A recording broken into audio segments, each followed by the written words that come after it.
Well, sometimes the game can feel like it's maybe too big too soon.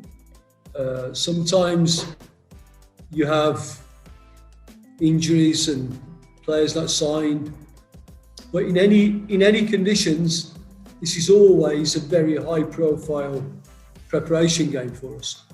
And in that case, the concept of the Carling Cup and the way it's played, the spirit it's played between the Pirates and Chiefs, always makes it a very interesting event. So, yeah, we as usual, you do the best you can to get the best team you can organised on the field, because neither team, even though it's a very high-profile practice game, neither team wants to lose the game.